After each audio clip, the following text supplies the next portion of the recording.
이제 하나님 말씀 보시겠습니다. 하나님 말씀 신약 성경 에베소서 4장 1절 말씀 보시겠습니다. 우리 하나님 말씀 신약 성경 4장 1절 말씀입니다.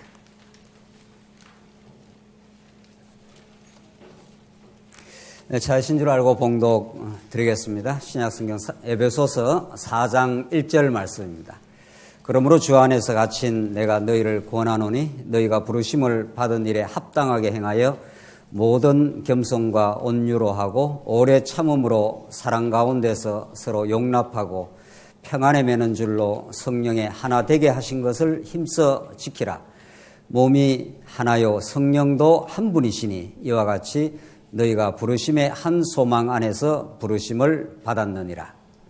오늘 본문 말씀은 성경이 명백하게 증거하는 성령이 통치하시는 하나인 교회, 신령한 교회를 분명히 증거하고 있고, 조금 더 지나가서 11절을 보십시다. 11절. 그가 어떤 사람은 사도로, 어떤 사람은 선지자로, 어떤 사람은 복음 전하는 자로, 어떤 사람은 목사와 교사로 삼으셨으니 이는 성도를 온전하게 하여 봉사의 일을 하게 하며 그리스도의 몸을 세우려 하심이라.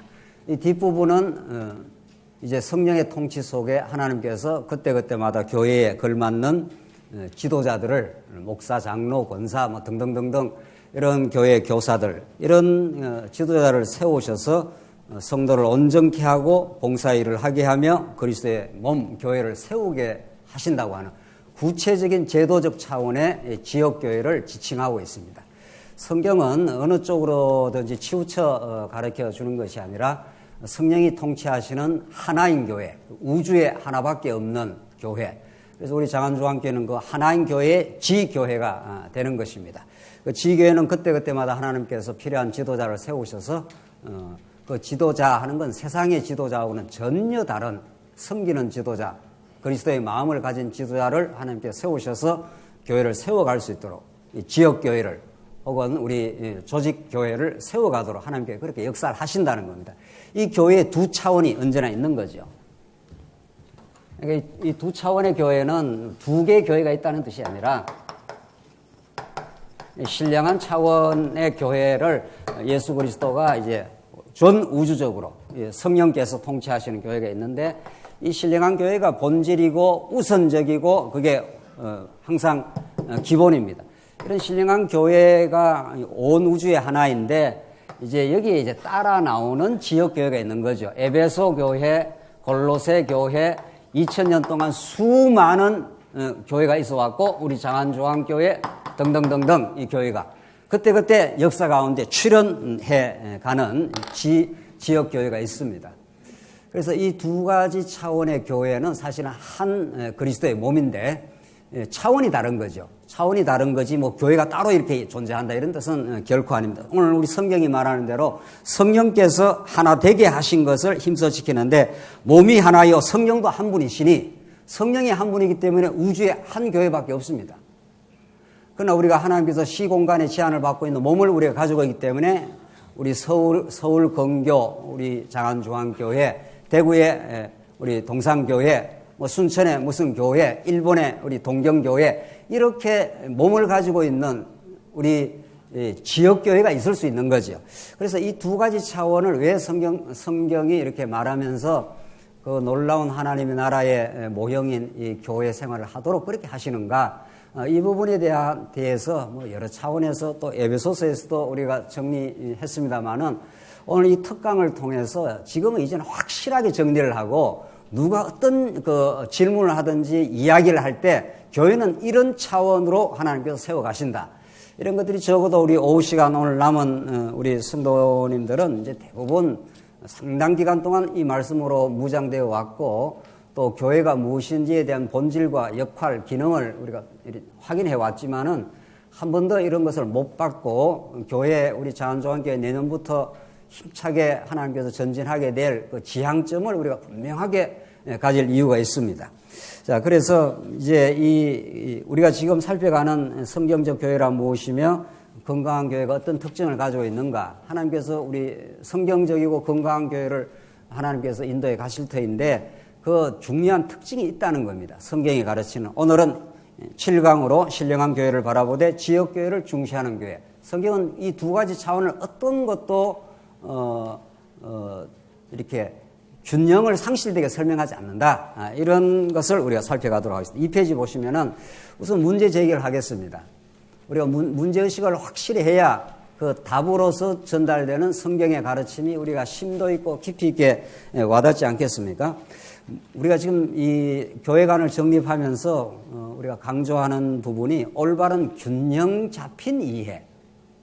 뭔가 이렇게 극단적으로 치우쳐져 있는 그 진리 이해, 교회관에서도 마찬가지인데, 그렇게 됐을 때 우리 몸이 균형을 잃어버리게 되면 우리가 그 식사도 골고루 먹는 게 좋다는 것이 그런 뜻 아니겠습니까? 우리가 진리를 이해하는데 아주 균형 잡혀서 성경을 잘 이해를 하면은 그 말씀이 우리를 진정한 영양가가 되어서 우리 스스로도 건강한 신앙생활을 할 수 있을 뿐 아니라 우리 교회도 강건해질 수가 있는 거죠. 그래서 이 진리 이해에 있어서 균형 감각이라는 건 너무도 중요합니다. 다분히 우리가 지난날 좀 이제 균형을 잃어버린 부분이 있어 왔다. 이렇게 우리가 좀 정직하게 인정할 필요가 있는 거죠. 그래서 신령한 차원의 보편적 교회와 더불어 제도적 차원의 이 지역교회, 이 둘 다가 아주 균형을 가지고 성경은 정글해 주고 있습니다. 이 양극단의 문제가 있는데 이 신령한 교회 차원만 강조하고 이 지역교회 혹은 제도적 차원의 교회를 자꾸 경시를 하게 되면은 이게 무교회주의가 된다는 거죠. 이런 경향성은 우리가 진리를 깨달아 갈 때 잘 균형 잡지 않으면 이런 경향이 나타납니다, 실제로. 그리고 역사 가운데 많이 나타났습니다. 그래서 무교회주의, 무제도주의, 다른 말로 말하면 제도 필요 없어. 교회는 신령한 교회야. 교회는 우주에 하나밖에 없고 예수 그리스도가 우리의 머리가 되시고 통치하고 계셔. 교회에 무슨 지도자가 필요해? 그 얼핏 들어보면 그 말이 굉장히 설득력 있고 맞아 보입니다. 인간 지도자가 왜 필요하냐고. 그러나 성경은 그렇게 말하지 않습니다. 성경은 성령 하나님의 전적인 통치와 예수 그리스도가 우리의 머리가 되신데 오늘 본문에 나오는 대로 어떤 사람은 사도로, 어떤 사람은 선지자로, 어떤 사람은 복음 전하는 자로, 어떤 사람은 목사와 교사로 삼으셨으니 하나님께서 그 지역교회를 세워가는데 여러 차원의 지도자를 세워간다는 겁니다. 말씀을 전가하는 목사, 교회를 잘 치리하는 장로, 성도님들을 잘 살피고 우리 여성도님들을 특별히 더 인도해가는 우리 권사, 교회 교사, 이런 지도자를 성령 하나님이 세우셔서 그 인간 지도자가 아니라 그리스도의 마음으로 무장된, 진리로 무장된 그런 지도자를 세우면 그 교회가 든든해질 것이고, 진리로 무장되지 않는 이제 병적인 지도자가 교회에 자꾸 서게 되면은 교회가 병이 들게 되겠죠. 그래서 이 무교회주의라는 것이 역사 가운데 많이 그때그때 분출하고 사라지고 했습니다만은 이런 것이 아니라는 겁니다. 그리고 이제 신령한 차원의 이 그리스도가 머리 대신 신령한 차원의 교회관이 약화가 되면은 그래서 이 지역교회 혹은 제도적 차원의 교회, 이 교회만을 교회로 이렇게 강조를 하게 되면은 또 다른 문제가 생기는 거죠. 그걸 우리는 제도적 교권주의, 로만 카톨릭 이렇게 되는 거죠. 교황이 교회 수장이 되고 추기경, 주교, 신부, 평신도 이렇게 해서 교회를 장악하고 지배하는 종교 권력이 탄생을 하는 거죠. 제도적 권력이 탄생을 하는 겁니다. 그 제도적 권력이 탄생하면 세상 권력부하고 비교가 안 됩니다. 중세 때 교황이 가지던 권세는 왕을 갈아치우는 이런 그 종교가 타락하면은 얼마나 그 해악이 큰지 모릅니다. 그래서 이런 양극단의 그러니까 성경은 이것도 아니고 이것도 아닌 거죠. 무조건 제도가 별거 아니야 이렇게도 하는 게 아니라 또 제도 이 교회가 진짜 교회지 이렇게 강조하는 것도 아니라는 겁니다. 그래서 요즘 최근에 쓰고 있는 말이 글로컬이즘이라는 그 영어 단어가 있습니다. 이건 합성어인데 이 글로벌 할 때 글로를 따왔고 이거는 로컬 할 때 이걸 따왔습니다. 글로벌은 전 지구적, 이거는 지역적 이런 말이죠. 그러니까 이 세상이 인터넷이 발달하고 교통수단이 발달하면서 전 지구가 한 가족이 돼버렸습니다. 하루 만에 뭐 유럽도 왔다 갔다 하고 그렇게 하지 않습니까, 지금? 그러다 보니까 옛날 한국의 지역에 살고 있던 감각으로는 세상을 볼 수가 없다. 그래서 글로벌한 전 지구적인 안목이 필요한 때가 왔다. 뭐 그 중요한 이야기죠. 우리 한국 경제만 잘한다고 이 경제가 되지 않지 않습니까? 미국의 정시가 정권 시장이 요동을 치면은 적극적으로 한국 경제에 영향을 받게 되어 있습니다. 그래서 이 한국 경제를 살피는 사람들이 글로벌한 감각이 없으면은 한국 경제를 도울 수가 없는 거죠. 그래서 글로벌 감각이 중요합니다. 그렇다고 해서 이런 말이죠. 그 반대로 그렇다고 해서 이 로컬이라는 건 이 지역적인 이런 뜻이지 않습니까? 아무리 그 글로벌한 감각이 중요하다 하더라도 그 한국의 그 지역적 특성이 있다는 겁니다. 아무리 뭐 세계적인 감각을 가지고 있어도 한국은 또 한국의 어떤 특징과 고유성이 있다는 거죠. 그건 분명합니다. 일본 가보시고 중국 가보면 사람이 비슷하게 좀 생겼어도 자세히 들여다보면 다릅니다. 여러분들 중국인, 한국인 분별해 내십니까? 저는 분별하겠던데요. 중국 사람은 약간 중국틱 합니다. 약간 그 중국 그 냄새가 이렇게 납니다, 확실히. 그 복장이 좀 꾀꾀째째하고 확실히 한국 사람들은 아주 나이스합니다. 인천공항에 가보면은 한국 사람들 아주 복장이 깨끗하고 아주 그 핸섬합니다. 근데 중국 사람들은 약간 벌써 이렇게 비슷하게는 생겼는데 그 중국 냄새가 조금 납니다. 일본 사람은 어떻습니까? 일본 사람도 조금 다릅니다. 약간 다릅니다. 일본 사람은 하이 하면서 말이죠. 얼마나 그 인사를 잘하고 친절한지 모릅니다. 그 속에 칼을 숨기고 있다는 거 아닙니까? 확실히 좀 다릅니다. 동양인이기 때문에 거의 유사한 것 같아도 다릅니다.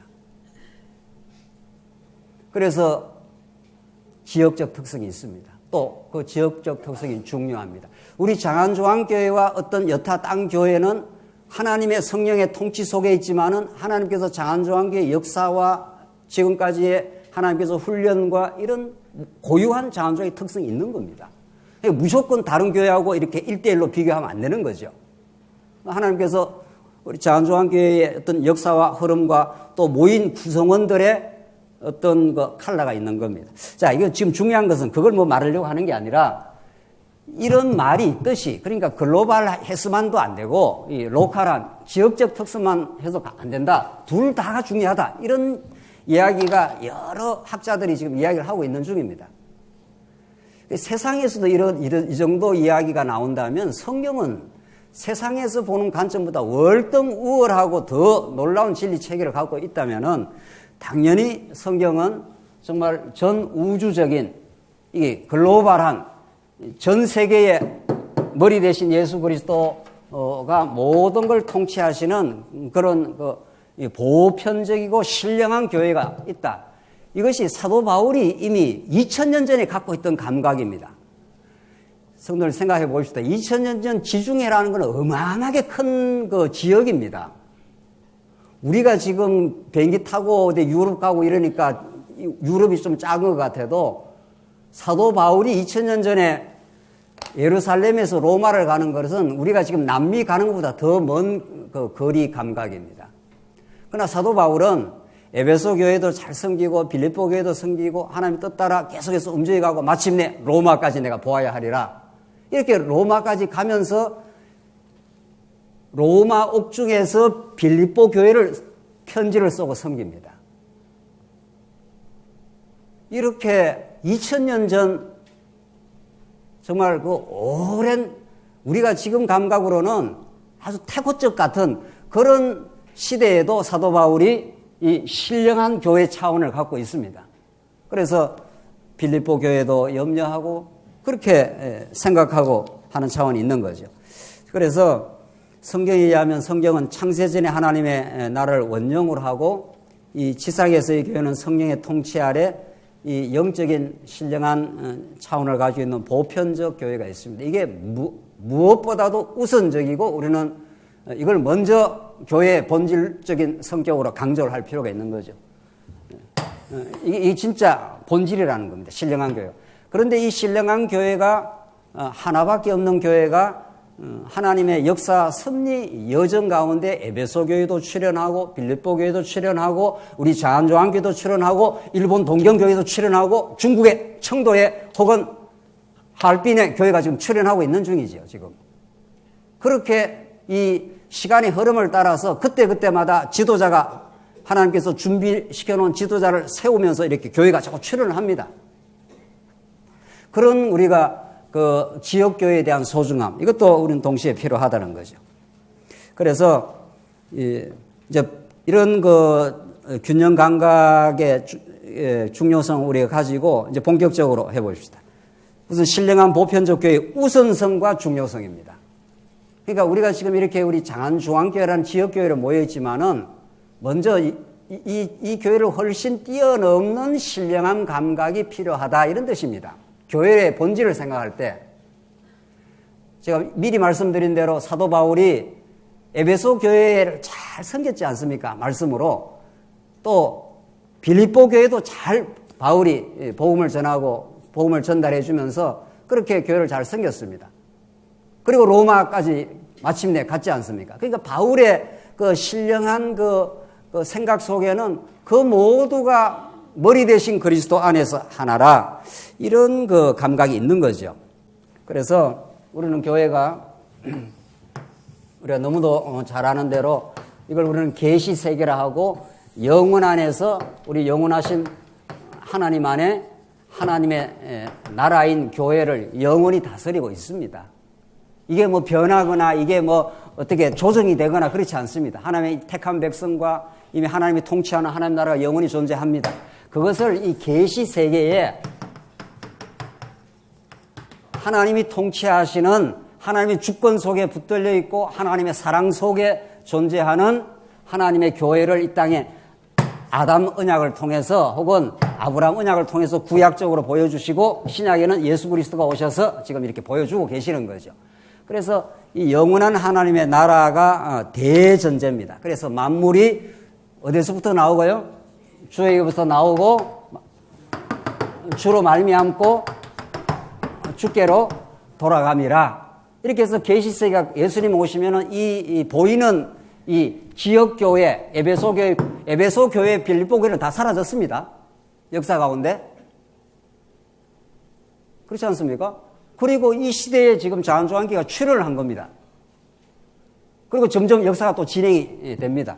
그래서 이 신령한 교회, 하나님의 나라, 만물이 주에게서 나오고 주로 말미암고 마침내 주께로 돌아가면 이 보이는 세상 다 사라지고 맙니다. 나중에.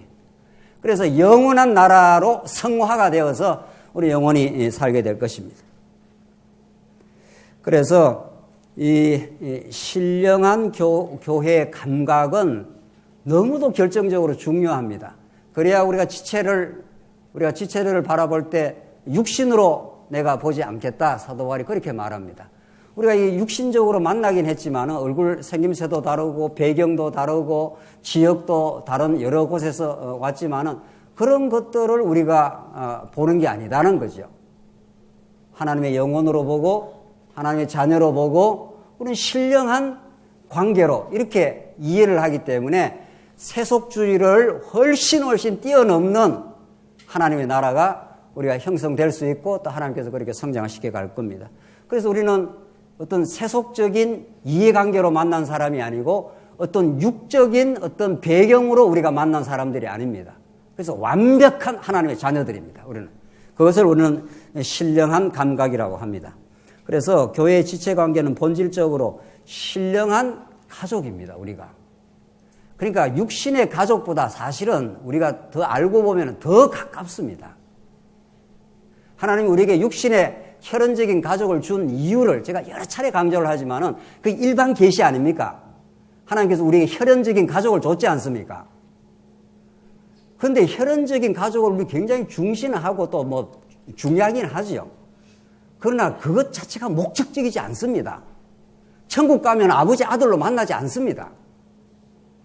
영원한 천국 가면은 그것은 이 땅에서 신령한 가족인 그리스도를 머리로 한 하나님을 아버지로 한 자녀들이 어떤 관계인 걸 깨닫게 하는 하나님의 계시 방편입니다. 그래서 우리에게 혈연적 가족을 주셨습니다. 우리가 혈연적 가족을 얼마나 이렇게 소중하게 생각을 합니까? 우리 자식이라든가 부모님이라든가 그게 생명의 관계로 이어져 있기 때문에 그 자식이 아프면 자기가 아픈 걸 느끼지 않습니까? 그렇다면 그렇다는 표정을 좀 지으십시오. 네. 너무 이렇게 너무 진지하게 들으면 제가 강의하기가 좀 부담스럽습니다. 네. 우리 자식이 아프면 자식이 아프면 아픈 거지 내가 왜 아프냐는 겁니다. 자식이 아픈데 내가 아픈 거죠. 부모님이 편찮하다 하시다 이렇게 소식을 들으면 모든 만사가 이렇게 힘듭니다. 이렇게 뭐 신나질 않습니다. 뭐가 이거 어떡하나 또 가봐야 될 건데 이렇게 모든 만사가 이렇게 불편해집니다. 그게 떨어져 있는데 왜 그런 연동작용이 생겨나느냐 이런 말입니다. 그게 한 뿌리에서 나왔기 때문입니다. 한 생명의 연결로 이렇게 되어 있기 때문에 이쪽에서 아프면 저쪽을 아프다고 느끼는 겁니다. 그래서 부모님이 참 건강하게 그냥 계시는 거는 자식한테는 참 감사할 일입니다. 인간적으로 말해서. 부모님이 편찮으시다. 이렇게 소식 들리면 모든 만사가 좀 불편해지고 힘들어지고 이렇게 걱정이 되고 이렇게 된다는 거죠. 그게 혈연관계를 잘 깨달으라고 하나님 주신 게 아니에요. 혈연관계 그런 관계를 통해서 예수 그리스도 안에서 생명을 나누는 지체가 그런 신령한 가족이라는 걸 깨닫게 하는 하나의 방편이라는 겁니다. 그러니까 우리 지체들도 아프고 우리 시험에 들고 여러 가지 어려움에 봉착을 하면은 그 연동작용이 일어나는 거죠. 그쪽이 어떤 위험이 생기면 이쪽도 이렇게 느끼는 거죠. 아유, 우리 성도님이 저렇게 힘들어서 어떡하지? 그게 너무도 자연스러운 관계입니다. 뭐 신방을 꼭 해야 된다. 구역장은 꼭 매주 신방을 해야 된다. 이렇게 해서 하겠냐고요. 부모님이 아프다, 편찮으시다 하면은 매사가 이렇게 흔들립니다, 벌써. 거의 걱정이 되어서 빨리 어떻게 가보든지 무슨 병원으로 데려가든지 이렇게 하고 나야 내가 일이 손이 잡히지 그냥 불편해집니다. 왜? 한 사랑하는 생명의 관계 속에 들어와 있기 때문입니다. 그래서 이 교회는 사랑하는 관계 속에 들어와 있기 때문에 그런 자연스러운 가족 관계가 형성이 되어 있습니다. 그래서 너희는 사랑하는 권속이라 말이 가족이라 에베소서에 말하는 그런 뜻입니다.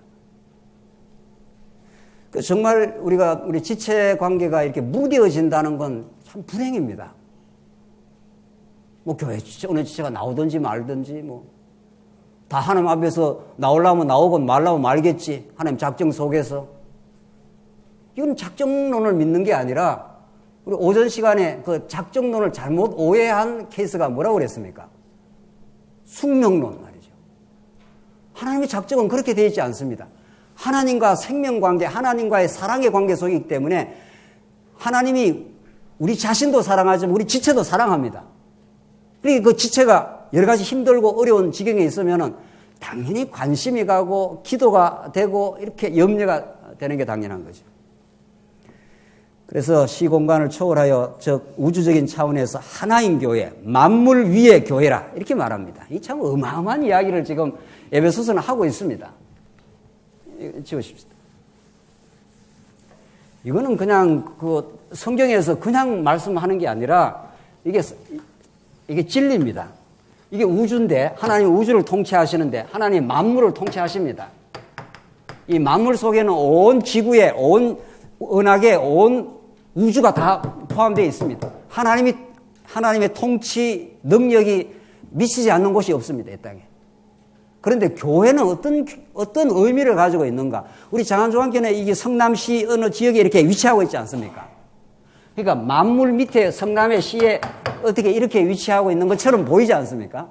우리 지역교회 자체는. 그러나 이게 본질이 아닙니다. 오늘 에베소서 말씀에 따르면은 만물을 그 발 아래 복종하게 하시고 그를 만물 위에 교회의 머리로 삼으셨느니라. 만물 위에 교회가 있고 교회 위에 예수 그리스도가 머리가 이렇게 있습니다.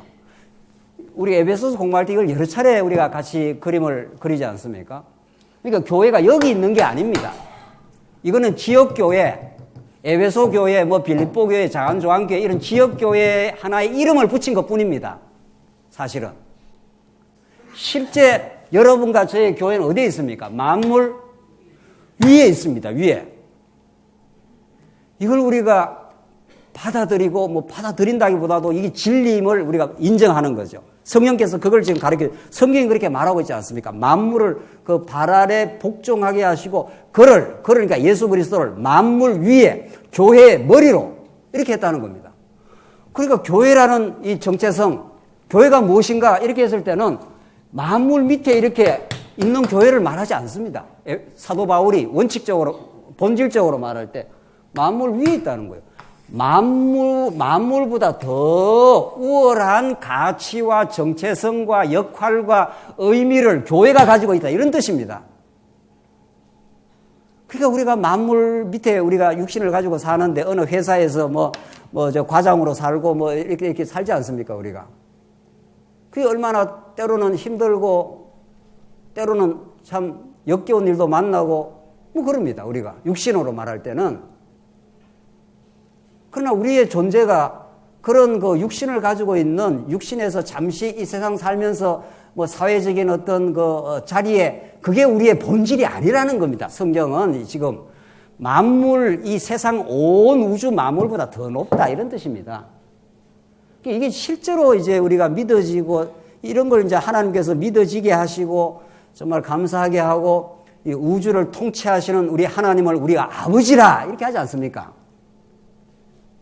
기도할 때 하나님 아버지 이렇게 하면은 어마어마한 우리가 신앙 고백을 하는 겁니다. 이 우주를 통치하는 분을 아버지로 모셨으니 아버지가 우리를 아들로 삼으신 거 아닙니까? 예수 그리스도를 통해서 그런 것들이 실제화될 필요가 있는 겁니다.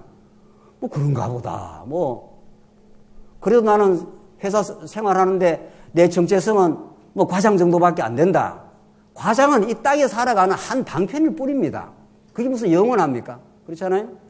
그래서 정말 이런 그 교회관을 에베소서는 정말 장엄하게 설명을 하고 있고 우리가 실제 그렇습니다.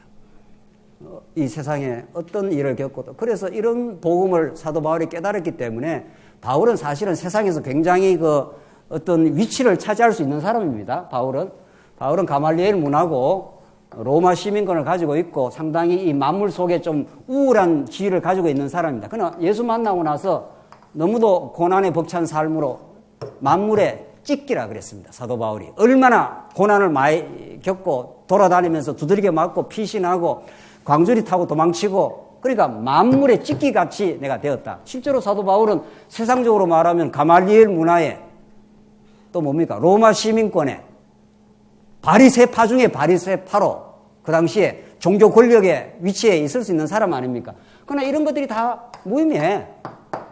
나는 만물의 찢기처럼 지금 쫓겨다니고 있어. 그러나 내 신분은 여기에 있는 게 아니고 이거는 잠시 이 광활한 이 시공간의 우주 속에 잠시 있다가 사라질 거니까 내 존재는 여기에 있어. 예수 그리스도를 통해서 우리가 하나님의 자녀가 되었어. 이런 뜻 아닙니까? 우리 하나님이 만물의 통치자요 지금도 승리하시는 분의 그분을 우리가 아버지로 모셨으니 세상에 부러울 것이 뭐 있느냐 이런 뜻입니다. 그러니까 우리가 예수를 제대로 믿고 성경신학적인 논리를 제대로 우리가 터득을 했다면 부러울 게 없는 겁니다. 두려울 것도 없고 실제로. 그러니까 아직도 자꾸 딴 사람이 부럽다는 것은 자기가 얼마나 존귀하고 복된 자리에 있다는 걸 모르기 때문에 그렇습니다. 이 부러움처럼 사람을 불행하게 만드는 게 없습니다. 네. 이건 진짜 아멘인 거죠? 그럼 부러울 게 없으면 말이죠. 나는 하나님의 아들이 되어버려고 나는 최고의 그 하나님 앞에 자존감과 기쁨을 누리고 있다. 그럼 다른 사람에 대해서 부러울 일이 없어졌습니다. 제가 부러운 게 하나 있지 않습니까? 제가 여러 차례 지금 이야기를 드렸는데, 저는 세상에 부러울 게 하나도 없는데, 그 토끼 같은 딸을 키우는 우리, 우리 성도님들을 보면, 저렇게 어떻게, 저 토끼 같은 딸을 키울 수 있을까? 뭐 이런 거죠. 근데 지금은 극복이 됐습니다. 예. 지금 극복이 됐습니다. 지금은 뭐 하나로 충분하고 만족합니다. 하나도 벅찹니다. 예. 그러니까 하나님께서 여러분과 저에게 주신 것은 완벽합니다. 그렇게 완전한 복음이지 불충분한 복음이 아닙니다. 이 복음이. 도대체 우리가 어떻게 말씀을 이해했고 어떻게 깨달았는지 예수 믿는 게 늘 절절절절 하다면 자꾸 뭐 딴 사람이 부럽다든가 뭐 이러면은 자기가 여기 있는 게 아니고 어디에 있다는 뜻입니까? 만물 밑에 있다는 뜻입니다. 그러니까 자꾸 어떤 부러운 사람이 등장을 하는 거죠. 우리가 여기 있으니까 만물을 이렇게 위에서 내려다보는 사람이 된 거라 이런 뜻입니다. 실제 이게 무슨 레토릭이 아닙니다. 뭐 수사학이 아닙니다. 이게 실제 사실입니다. 이게 이 영적 사실입니다. 이거는. 그러니까 오늘 우리 장안조한계 성도님들만이라도 이런 영적인 자긍심, 확신, 기쁨이 있으면 세상이 뒤집어질 겁니다. 아마 세상을 뒤집으려고 하지 말고 우리가 뒤집어지면은 세상이 바울을 누가 다 감당을 해냅니까? 죽이면 죽여라. 감옥에 넣으면 감옥에 들어가. 감옥에서 나오면 복음 전해. 세상이 감당치를 못합니다. 바울을. 그게 우리가 복음을 깨달아 간다는 정명입니다. 자, 성경은 굉장히 이론적이고 체계적입니다. 자, 이론적인 공부를 얼마나 많이 해왔습니까? 실제로. 자, 이론적인 그 공부가 뭐 불필요한 것도 아니고 또 중요합니다. 성경 전체를 공부하는 게 왜 중요하지 않습니까? 이제는 정말 우리가 성령의 감동을 따라서 그 좋은 복음이, 그 살아계신 하나님이, 그분이 나를 아버지가 되어줬다는 사실이 실제화가 되고, 그게 실제가 되어서 움직여 나가는 게 중요하지 않습니까? 부러울 것이 없다. 나는 내 삶으로 충분하고 만족하다. 이렇게 우리 권사님들이, 장로님들이 옆에 지체들을 만나보십시오. 그게 천국을 전파하는 겁니다. 천국을 누리지 못한 사람이 어떻게 천국을 전파하겠냐는 거예요. 천국은 그런 곳입니다. 은혜와 사랑이 충만한 곳, 만족과 기쁨이 있는 곳. 그래서 우리가 그렇게 복음을 깨달으면 실제로 우리가 여기에 있다는 걸 믿는 겁니다. 그래서 하나님께서 우리를 좀 낮추든지 높이든지 좀 낮았다가 높아져 보십시오. 사람 못 말립니다. 또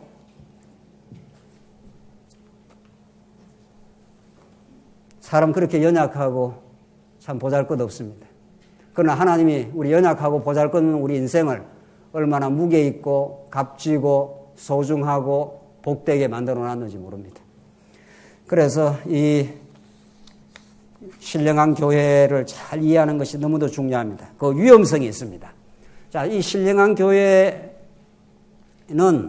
중요하긴 하지만은 제도적 감각을 배제한 신령한 교회만을 강조하면은 지상의 교회 조직, 이 제도적인 차원의 교회 조직을 경시하고 부정하는 심각한 문제를 낳습니다. 자, 그러니까 신령한 교회만 중요하다. 이렇게 하고 이 지역교회, 제도교회의 그 소중함을 잘 모르면은 이상한 그 신앙이 형성이 된다는 겁니다. 왜냐하면 이는 교회 지체적 관계에서의 교육과 훈련, 섬김을 상실하게 됩니다. 우리가 만나야 뭐 교육도 되고 훈련도 되고 섬기기도 할 거 아닙니까? 그렇게 되면은 지극히 개인주의적이고 자기 기만적인 신앙생활로 전락을 합니다. 그래서 진정한 신앙 성장이 안 됩니다. 만나지 않으면. 그래서 이 무교회주의, 반제도주의인 교회관이 한국 교회도 일본에서 내촌감삼씨라든가 김교신씨라든가 이런 사람들 성경 공부 굉장히 중시합니다. 또 성경 공부가 중요합니다. 성경 공부 하지 말자는 게 아니고 그것만 하는 거죠. 이 사람들은. 그래서 모여서 뭐 지도자를 세운다든가 뭐 이런 거 필요 없어. 그냥 성경 공부만 해. 그래서 김교신 씨가 그 발간한 책자는 굉장히 많이 그 한국 지식인들 사이에 퍼졌습니다. 만나봐야 사람 거기서 거기고 죄인들이 부딪혀봐야 갈등하고 이러니까 공부하고 헤어져. 이게 무교회주의자가 강조했던 겁니다. 오늘날 가나안 교회 성도가 100만 명, 200만 명을 지금 육박하고 있다고 합니다. 정확한 통계는 안 나오지만은 대략 봐서 한번 말씀을 드렸는데 잘 모르시는가 봐요. 가나안 교회니까 안 나가 교회, 교회를 안 나가는 성도. 네. 그걸 이제 우리가 속칭 가나안 교회라 합니다.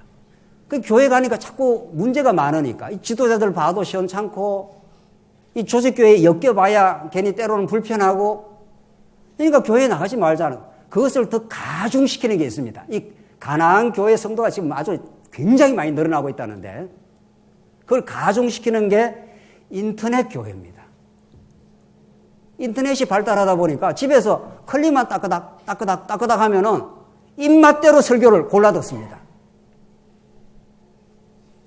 그 세상이 많이 변했지 않습니까? 옛날에는 지역교회 목사 그 설교만 이렇게 듣고 뭐 그게 다인 줄 알았는데 이제는 인터넷만 탁탁 치면은 한국의 유수한 목사들 설교를 얼마든지 들을 수 있습니다. 그러니까 뭐 우리 교회 목사 별거 아니네.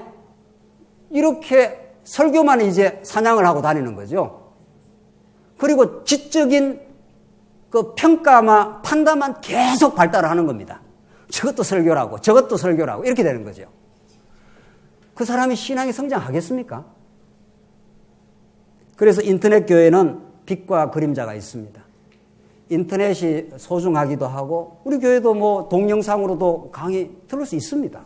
얼마든지 보조적인 차원에서 뭐 우리가 새신자들에게도 뭐 직접 가서 뭐 또 말씀을 전해줄 수도 있지만 또 우리가 잘 정리된 강의가 있으니까 뭐 그걸 집에서 꼭 듣고 우리 교회를 이해하고 오십시오. 뭐 이렇게 보조적인 수단으로 가능합니다. 그게. 왜 그게 필요 없겠습니까? 그러나 딱 인터넷만 듣고 집에서 굳이 뭐 교회 그래 나갈 필요 없어. 그거 가면 계속 부딪히기도 하고 때로는 힘들어. 이래서 한국 교회가 가나안 교회가 막 지금 이제 뭐 요원의 불길처럼 막 지금 퍼져나오고 있습니다. 이걸 어떻게 우리가 극복하고 어떻게 성경적으로 바로잡고 또 우리 신앙을 건강하게 할까 이런 문제죠. 그래서 이런 무교회주의, 반제도적인 교회 생활은 결국 지체 간의 심도 있는 관계성을 경시하는 신앙의 왜곡을 가져옵니다. 성도는 만나서 교제하고 나누고 때로는 좀 의견 차이가 생겨서 약간 갈등도 있을 수는 있습니다. 사랑한다고 만난 부부 간에도 의견 차이가 있고 약간 갈등이 있지 않습니까? 약간 갈등이 있는 게 아니고 때로는 심각하게 갈등할 수도 있는 겁니다. 인간이 죄인이기 때문에. 오늘 아침에 집사람하고 약간 언쟁이 있었습니다. 무슨 일이 있었는데 부부 싸움을 안 하고 사신 분들하고 이 말씀을 나누니까 제가 말씀을 나누기가 굉장히 힘들지 않습니까? 무슨 일이 있었습니다. 이 일을 지금 하는 게 좋을까? 좀 일주일 후에 하는 게 좋을까? 저는 굉장히 지금 막 타이트하게 일이 많고 지금으로서는 그렇습니다. 그래서 좀 이렇게 약간 예민해 있습니다. 그러니까 다음 주에 하십시다. 다음 몇 번에 합시다. 지금 좀 힘드니까. 그러니까 집사람이 볼 때는 그래도 당신이 좀 그렇더라. 이번에 좀 이 일을 좀 이렇게 하는 게 좋겠다. 예민하지 않으면 그거 갖고 무슨 언쟁할 일이 뭐 있습니까? 오늘 주일 아닙니까? 주일. 그렇죠? 목사가 맨 싸우고 사나. 잘 안 싸웁니다. 너무 걱정하지 마시고. 오늘은 아주 중요한 어떤 판단을 하는데 좀 예민해져 있다 보니까 제가 다음에 합시다. 뭐 이렇게 된 겁니다. 좀. 우리가 제도 속에 산다는 게 때로는 만만하지 않습니다. 그러나 하나님께서 그런 관계 속에서 깎이고 돌아보고 또 새롭게 화해하고 성숙해 갑니다. 그래서 하나님께서 우리에게 이 지역교회를 주시고 가족관계도 주시고 그렇게 합니다. 자, 이제 지역교회의 중요성을 한번 살펴보십시다. 지역교회, 우리 지금 이런 우리 자한중앙교회, 이런 지역교회는 우리가 몸을 하나 가지고 있기 때문에 우리가 일본 동경교회의 멤버가 될 수가 없습니다. 우리 몸이 여기 있기 때문에 우리는 장안조항교회에 적을 뒀습니다. 그래서 장안조항교회 교인총회 회원이 된 겁니다. 오늘 우리 성도님 한 분이 등록하신 것은 교육 절차를 거쳐가지고 이제 우리 교인총회 혹은 공동회의 회원으로 우리가 수락을 합니다. 그럼 그분은 발언권도 있고 투표권도 있는 겁니다, 이제. 그렇게 해서 누가 우리 장안조항교회 회원이 될 수 있다고 우리가 이렇게 제도적 절차를 잘 거쳐갑니다. 굉장히 이 부분이 굉장히 중요합니다. 그래야 우리 구체적인 신앙생활을 우리가 해갈 수 있고 교육이 되는 거죠. 그래야 이렇게 만나야 섬김이 되는 겁니다. 인터넷 교회로 딱딱 클릭이나 하고 앉아서 말씀만 자기 입맛에 맞는 말씀만 들으면 그게 신앙이 병이 들지 신앙이 자라겠습니까? 신앙이 아주 체계적으로 병이 듭니다. 그래야 되면 우리 성도들은 몸을 가지고 있고 서로 만나고 조금 다른 의견이 있더라도 서로 이해하고 또 용납하고 또 토론하면서 그렇게 우리가 전진을 합니다.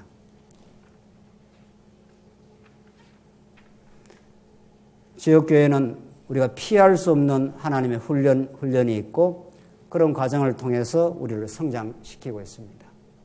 가족관계를 다시 한번 생각해 봅시다. 하나님께서 부모와 자식을 만나게 했고 또 우리가 부모가 되어서 자식을 낳습니다.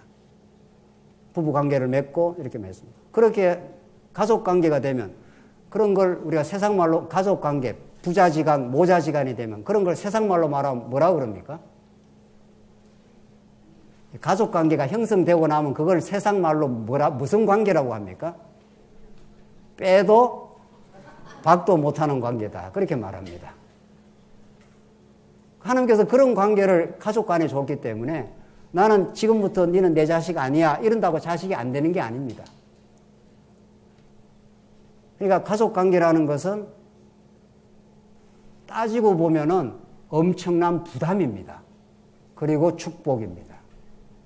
가족 관계가 아니면은 지가 밥 먹고 살든지 나가서 뭘 하든지 무슨 상관이 있습니까?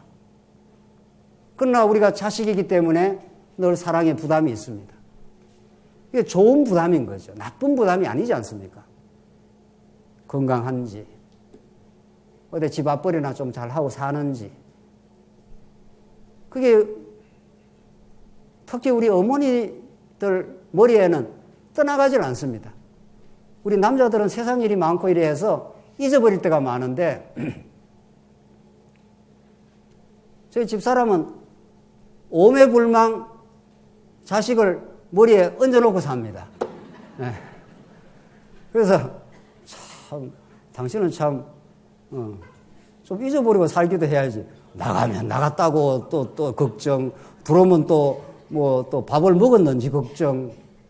나이가 지금 얼마인데 지금 그렇게 지금 생각하느냐고.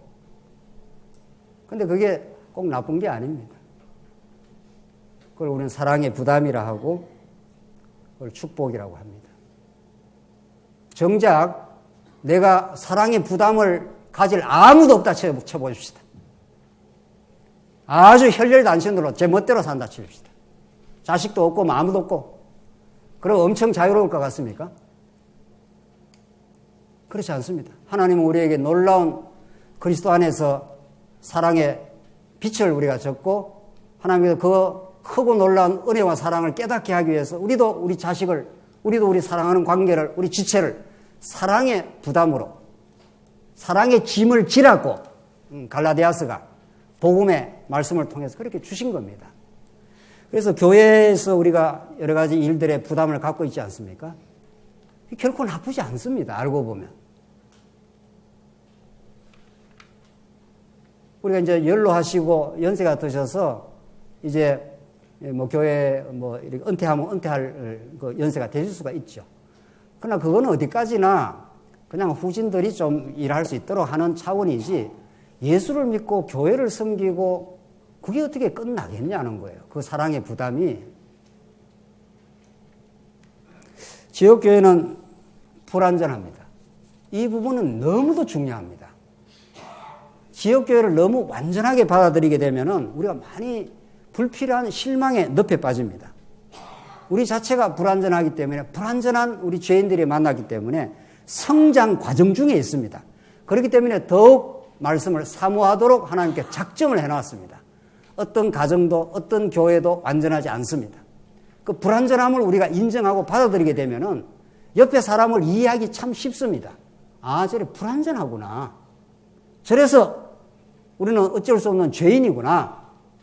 이걸 우리가 자꾸 받아들이고 훈련을 합니다. 그래서 옛사람의 소욕이 남아있는 한 좋고 싫음의 자기 중심적인 죄악된 판단이 작동을 합니다.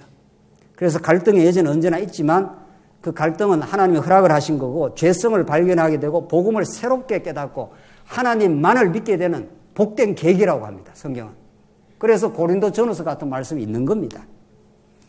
그래서 그리스도가 우리와 함께 2000년 전에 십자가에서 죽고 함께 3일 만에 부활하신 그 복음의 비밀을 우리가 자꾸 깨달아 갈 때 우리는 그 복음의 해방을 받고 마음의 평안을 누리게 될 때 우리는 지체를 이전보다도 더 연약한 존재로 또 하나님 안 붙들어주면 누구나 실수할 수 있는 존재로 그렇게 우리가 우리 가족 관계를 우리 지체를 받아들이게 되면 얼마나 우리 마음에 평화가 오는지 모릅니다. 전보다 더 따뜻하게 지체를 바라볼 수 있고 저 지체가 실수를 하고 때로는 범죄 가운데 허우적거릴 때 어떻게 하면 도와줄까? 어떻게 하면 바른 길로 인도해 줄까? 이런 그리스도의 마음을 우리는 지역교회에서 가지게 됩니다. 결론입니다. 지역교회는 그때그때마다 걸맞는 지도자를 세워서 교회를 세워가게 하십니다. 사도 바울이 내가 속히 내게 가기를 바라나 이것을 내게 쓰는 것은 만일 내가 지체하면 너로 하나님의 집, 이 교회입니다. 하나님 집에서 어떻게 행하여야 할 것을 알게 하려 함이니 이렇게 사도 바울이 디모데한테 지금 교회에 가서 어떻게 교회에서 행할 일을 교회를 잘 말씀으로 섬겨갈 일을 지금 이렇게 가이드를 해주고 있습니다. 디모데 이 전서에서. 디도서에서도 마찬가지입니다. 내가 너를 그레데에 떨어뜨려 둔 일은 부족한 일을 사로잡고 나의 명한대로 각성의 장로들을 세우려 함이니 사도 바울이 디도를 그 성에 세워서 장로들을 잘 말씀을 훈련시키고 교육해서 좋은 동역자로 세우도록 디도를 지금 세우겠다 이런 뜻입니다. 성경에 이렇게 명백하게 디모데를 세우겠다, 디도를 세우겠다, 각 성에 필요한 장로를 세우겠다고 성경에 이렇게 명백하게 지도자를 이렇게 세워간다는 게 나와 있지 않습니까? 이게 무슨 누구의 어떤 이론이 아니지 않습니까? 이렇게 명백한 이 에베소 교회, 골로새 교회, 자간조항 교회 하나님이 세우는 지도자가 있습니다. 그 지도자가 권한을 가지고 있는 게 아니라 오직 권한과 권위는 말씀이고 지도자는 말씀을 수종드는 사람, 말씀을 말씀답게 증거하는 사람, 말씀의 권위에 비추어서 성도들을 잘 치리하는 장로 이렇게 되는 거죠. 이걸 어떻게 우리가 부정을 하느냐는 겁니다. 이 명백하게 성경에 이렇게 조직교회로서 잘 나와 있습니다. 이 조직교회만 강조하게 되면 이 신령한 차원이 없이 이것만 강조하면 또 문제가 되는 거죠. 그래서 교권주의가 한국교회를 지금 팽배하고 있습니다. 노회장 되고 총회장은 무슨 대단한 권세를 가진 걸로 착각을 하는 수가 많지 않습니까? 그래도 건전했던 서구교회가 총회장을 우리는 총회장자 붙지 않습니까? 서구 장로교에서는 그 총회장 이렇게 안 불렀습니다. 이 한국교회 번역의 문제점인데 모더레이터라. 그는 그냥 사회자로서 조정하는 사람이에요. 하나님의 뜻을 따라서 성도들이 갈 수 있도록 이렇게 조정하는 것 뿐입니다. 자기가 장자가 돼갖고 이렇게 주관하는 이런 자가 아니다. 모더레이터라는 영어 표현이 그래도 그 사람들이 상당히 그 성경적으로 그 번역을 한 겁니다. 그게. 우리가 남전도 회장, 무슨 회장, 운영위원장, 장자를 할 수 없이 붙이긴 붙이지만 개념은 바꿔야 되는 거죠. 그래야 성경적으로 우리가 교회를 섬기고 우리가 치리하는 게 되지 않겠습니까? 결론입니다. 오늘 이 두 가지 차원의 교회를 우리 언약대로 오신 예수 그리스도가 이 신령한 교회와 이 지역교회를 정말 다스려 가시고 우리를 하나 되게 만드시고 교회의 질서를 하나님이 세우시고 지도자를 세워서 유아부 아이들을 잘 말씀으로 인도하기 위해서도 유아부 선생님을 세우지 않습니까? 근데 왜 지도자가 불필요하냐는 거예요. 하나님이 세우시는 그리스도의 마음을 가진 지도자. 그렇게 해서 정말 성령은 하나님의 통치 속에 있는 하나님의 나라입니다. 이 교회의 두 차원을 동시에 잘 우리가 이해함으로 우리가 아주 신령한 이런 하나님의 통치 속에 있다는 그 기쁨도 누릴 뿐 아니라 우리 지역교회에서 정말 질서정연하게 정말 우리 지도자들을 잘 우리가 옆에 있는 구역장, 우리 권사님들, 지구 장로님들을 서로 존중하고 사랑하면서 그러나 우리가 불완전함을 우리가 정직하게 인정하면서 성장의 길로 갈 수 있습니다. 그걸 통해서 하나님의 은혜를 더 깊이 누리는 새해가 되시기 바랍니다. 기도하십시다. 자비하신 하나님 아버지, 우리가 얼마나 불완전한 죄인들이지만 하나님께서 우리를 성령으로 하나 되게 하시고 그리스도 안에서 저희들 한 지체가 되게 하셔서 참으로 감사합니다. 그뿐 아니라 우리에게 하나님의 말씀의 사명과 은사를 주셔서 우리가 교회의 조그만한 일처럼 보이지만은 그 소중한 직책과 임무를 주셔서 더욱 감사합니다. 신령한 교회뿐만 아니라 우리에게 주신 이 지역교회를 잘 섬김으로 땅끝으로 복음이 전파되는 일에 우리가 정말 쓰여지고 정말 누리는 우리 모두가 되게 하시옵소서. 예수님 이름으로 기도합니다. 아멘.